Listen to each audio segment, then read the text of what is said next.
Salam sejahtera, selamat beraktivitas. Semoga hari ini jauh lebih baik daripada hari-hari sebelumnya. Kita baca kebenaran firman Tuhan dari Yosua pasal yang ke-18. Maka berkumpullah segenap umat Israel di Shilo, lalu mereka menempatkan kemah pertemuan di sana, karena negeri itu telah takluk kepada mereka. Maka pada waktu itu masih tinggal 7 suku di antara orang Israel yang belum mendapat bagian milik pusaka. Sebelum itu berkatalah Yosua kepada orang Israel, "Berapa lama lagi kamu bermalas-malas sehingga tidak pergi menduduki negeri yang telah diberikan kepadamu oleh Tuhan Allah nenek moyangmu?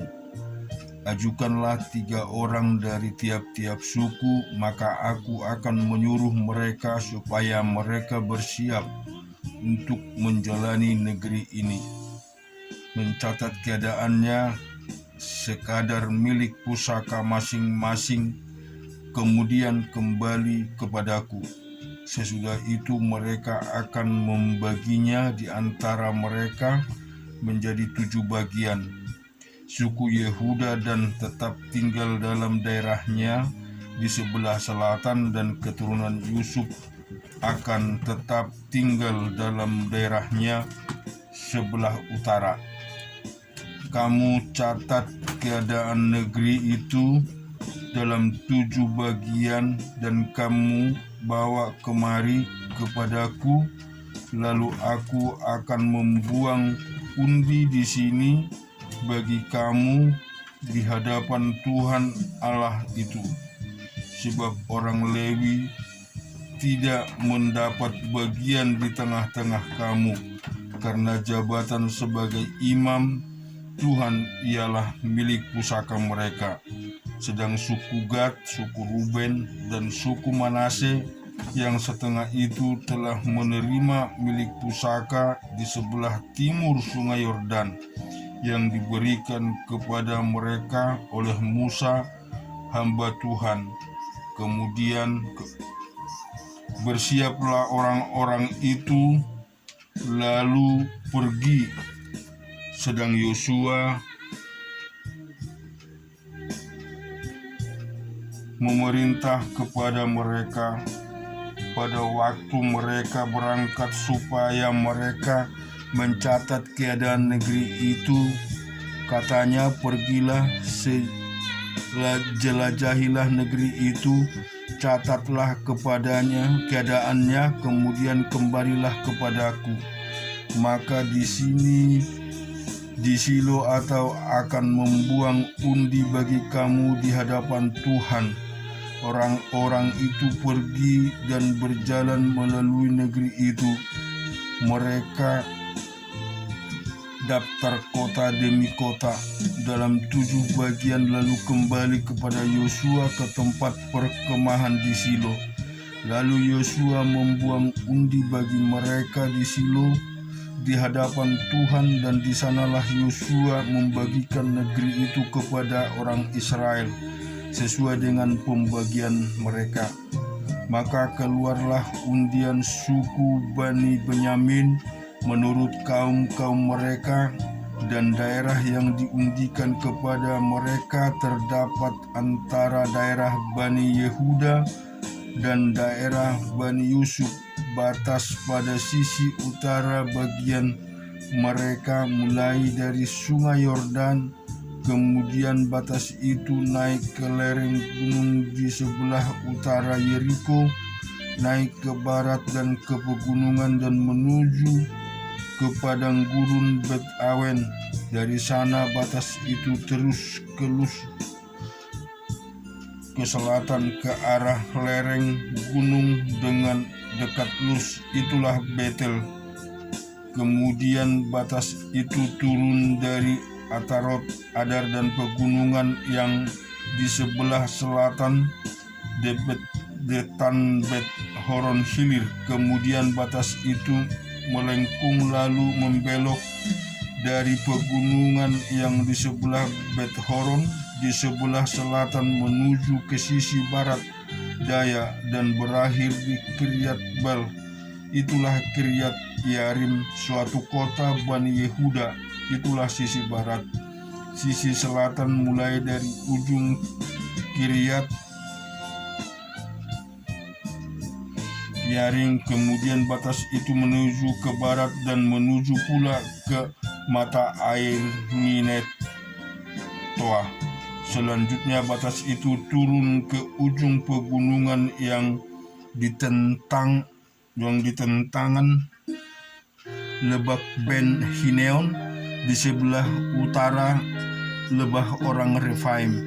Kemudian turun ke Lebak Hinom sepanjang lereng Gunung Yebus ke selatan, kemudian turun ke Edroek, kemudian berlengkung ke utara menuju Eksemes dan menuju pula ke Gelilot di seberang pendakian Adumim, turun ke batu Bohan bin Ruben, terus ke lereng gunung di seberang Bet Araba ke utara dan turun ke Araba Yordan. Kemudian batas itu terus ke lereng gunung Bet Hokla ke utara dan batas itu berakhir ke teluk utara Laut Asin ke muara sungai Yordan di sebelah selatan. Itulah batas selatan sungai Yordan, ialah batas pada sisi timur. Itulah milik pusaka Bani Benyamin dengan batas-batasnya ke segala penjuru menurut kaum mereka. Kota-kota suku Bani Benyamin menurut kaum mereka ialah Yeriko, Bet Hogla, Emek Kesh, Bet Araba, Zemaroyah, Betel, Haomim, para Orpa, Kepar, Haomanoya, Ofni, dan Geba, 12 kota dengan desa-desanya, Gibeon, Rama, Betrot, Mispa, Kefira, Mosa, Rekem, Yirpel, Tarala, Zela, Elat, dan Yebus. Itulah Yerusalem. Gibeat dan Kiryat, 14 kota dengan desa-desanya. Itulah milik pusaka Bani Benyamin menurut kaum mereka. Kita juga renungkan di dalam Amsal 100 yang ke-6. Haleluya, bersyukurlah kepada Tuhan sebab Ia baik, bahwasanya untuk selama-lamanya kasih setianya. Siapakah yang dapat memberitahukan keperkasaan Tuhan, memperdengarkan segala pujian kepadanya? Berbahagialah orang-orang yang berpegang pada hukum, yang melakukan keadilan di segala waktu.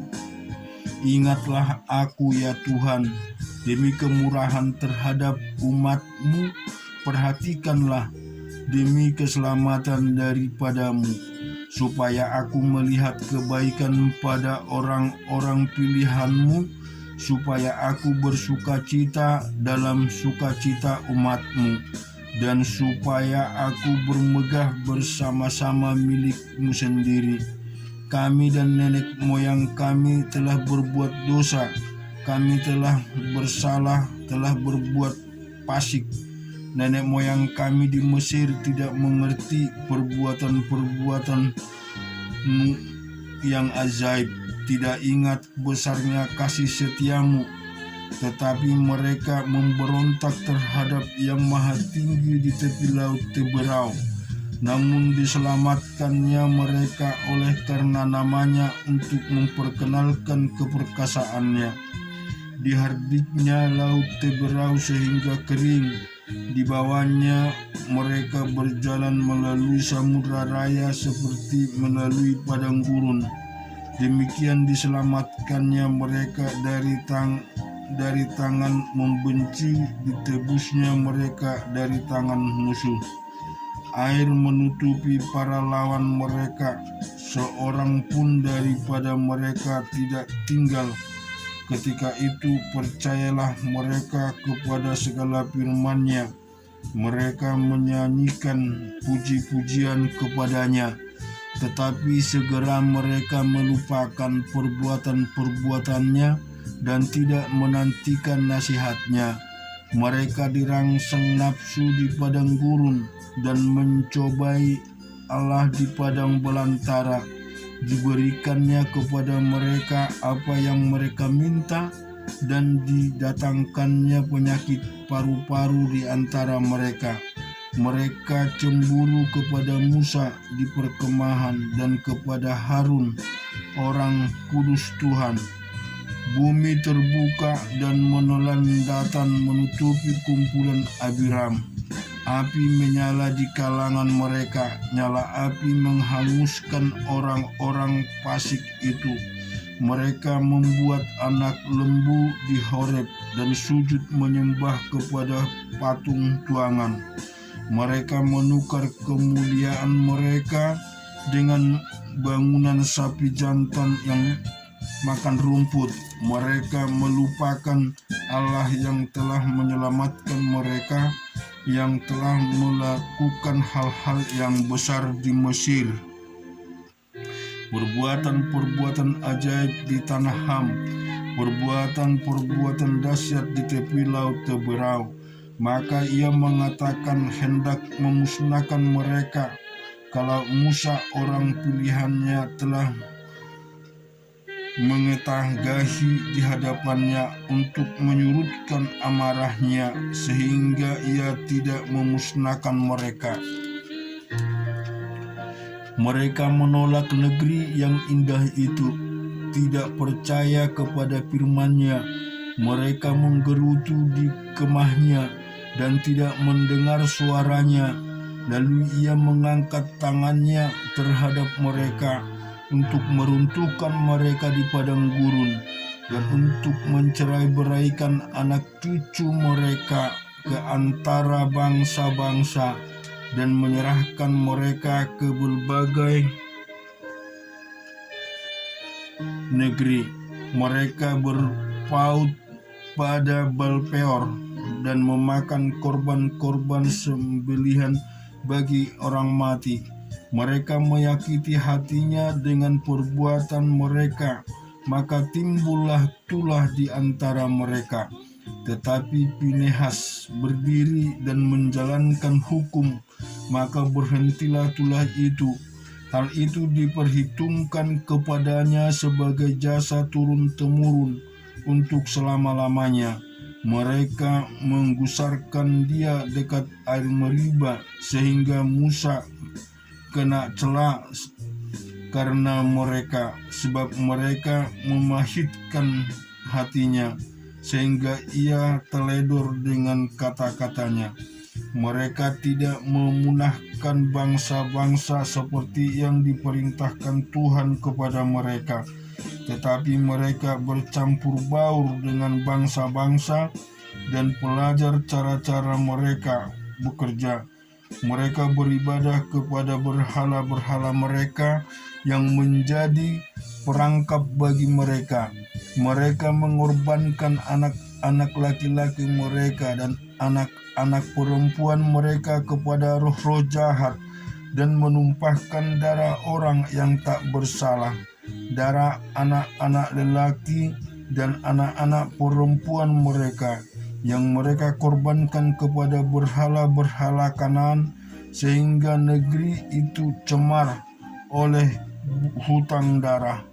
Mereka menajiskan dirinya dengan apa yang mereka lakukan, dan berzina dalam perbuatan-perbuatan mereka. Maka menyalalah murka Tuhan terhadap umat-Nya, dan ia jijik kepada miliknya sendiri. Diserahkannya lah mereka ke tangan bangsa-bangsa, sehingga orang-orang yang membenci mereka berkuasa atas mereka. Mereka diimpit oleh musuhnya, sehingga takluk ke bawah kuasanya. Banyak kali dilepaskannya mereka, tetapi mereka bersikap memberontak dengan rencana-rencana mereka, tenggelam dalam kesalahan mereka. Namun ia milik kesusahan mereka. Ketika ia mendengar teriak mereka, ia ingat akan perjanjiannya karena mereka, dan menyesal sesuai dengan kasih setianya yang besar. Diberinya mereka mendapat rahmat dan pihak semua orang yang membawa mereka. Selamatkanlah kami, ya Tuhan Allah kami, dan kumpulkanlah kami dari antara bangsa-bangsa, supaya kami bersyukur kepada nama-Mu yang kudus dan bermegah dalam puji-pujian kepadamu. Terpujilah Tuhan Allah Israel dari selama-lamanya sampai selama-lamanya, dan biarlah seluruh umat mengatakan amin, haleluya. Kemudian kita melihat di dalam Pengkhotbah yang ke-6,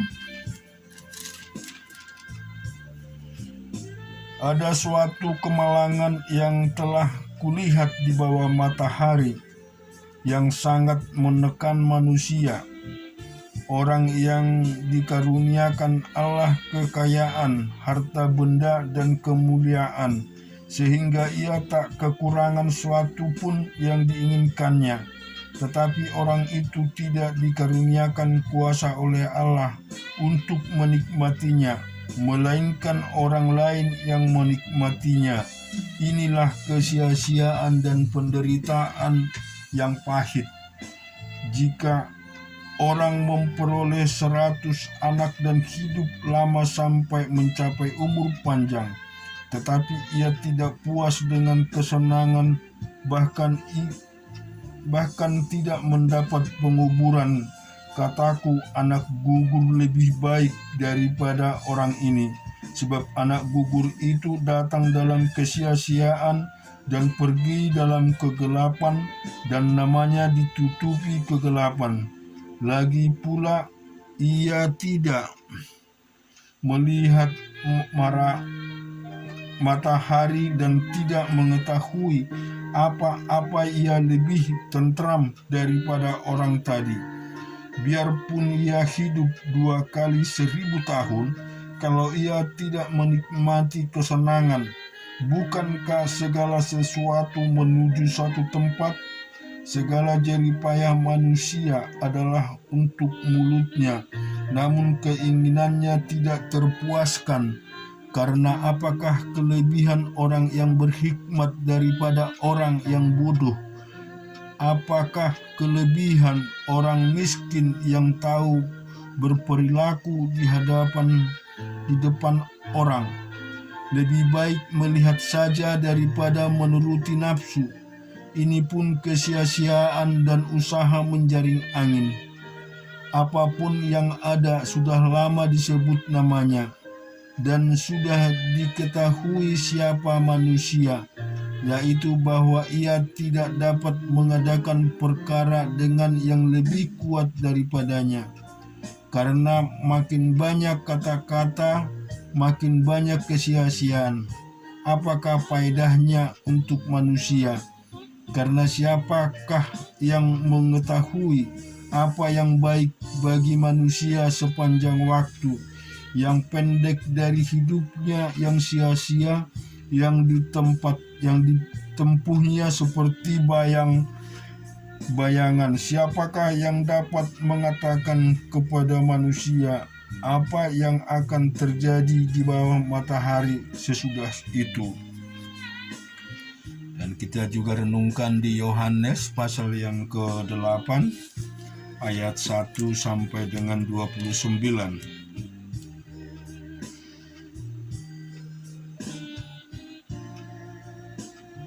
Tetapi Yesus pergi ke Bukit Zaitun. Pagi-pagi benar ia berada lagi di bait Allah, dan seluruh rakyat datang kepadanya. Ia duduk dan mengajar mereka. Maka ahli-ahli Taurat dan orang-orang Farisi membawa kepadanya seorang perempuan yang kedapatan berbuat zina. Mereka menempatkan perempuan itu di tengah-tengah, lalu berkata kepada Yesus, "Rabi, perempuan ini tertangkap basah ketika ia sedang berbuat zina. Musa dalam hukum Taurat memerintahkan kita untuk melempari perempuan-perempuan yang demikian. Apakah pendapatmu tentang hal itu?" Mereka mengatakan hal itu untuk mencobai dia, supaya mereka memperoleh sesuatu untuk menyalahkannya. Tetapi Yesus membungkuk lalu menulis dengan jarinya di tanah. Dan ketika mereka terus-menerus bertanya kepadanya, ia pun bangkit berdiri lalu berkata kepada mereka, "Barang siapa di antara kamu tidak berdosa, hendaklah ia yang pertama melemparkan batu kepada perempuan ini." Lalu ia membungkuk pula dan menulis di tanah. Tetapi setelah mereka mendengar perkataan itu, pergilah mereka seorang demi seorang, mulai dari yang tertua. Akhirnya tinggallah Yesus seorang diri dengan perempuan itu yang tetap di tempatnya. Lalu Yesus bangkit berdiri dan berkata kepadanya, "Hai perempuan, di manakah mereka? Tidak adakah seorang yang menghukum engkau?" Jawabnya, "Tidak ada, Tuhan." Lalu kata Yesus, "Aku pun tidak menghukum engkau. Pergilah dan jangan berbuat dosa lagi, mulai dari sekarang." Maka Yesus berkata pula kepada orang banyak, katanya, "Akulah terang dunia. Barang siapa mengikut aku, ia tidak akan berjalan dalam kegelapan, melainkan ia akan mempunyai terang hidup." Kata orang-orang Farisi kepadanya, "Engkau bersaksi tentang dirimu, kesaksianmu tidak benar." Jawab Yesus kepada mereka, katanya, "Biarpun aku bersaksi tentang diriku sendiri, namun kesaksianku itu benar, sebab aku tahu dari mana aku datang dan dari mana aku pergi. Tetapi kamu tidak tahu dari mana aku datang dan kemana aku pergi. Kamu menghakimi menurut ukuran manusia. Aku tidak menghakimi seorang pun. Dan jikalau aku menghakimi, maka penghakimanku itu benar, sebab aku tidak seorang diri, tetapi aku bersama dengan Dia yang mengutus aku. Dan dalam kitab Tauratmu ada tertulis bahwa kesaksian dua orang adalah sah. Akulah yang bersaksi tentang diriku sendiri, dan juga Bapa yang mengutus aku bersaksi tentang aku." Maka kata mereka kepadanya, "Di manakah Bapamu?" Jawab Yesus, "Baik aku maupun Bapakku tidak kamu kenal.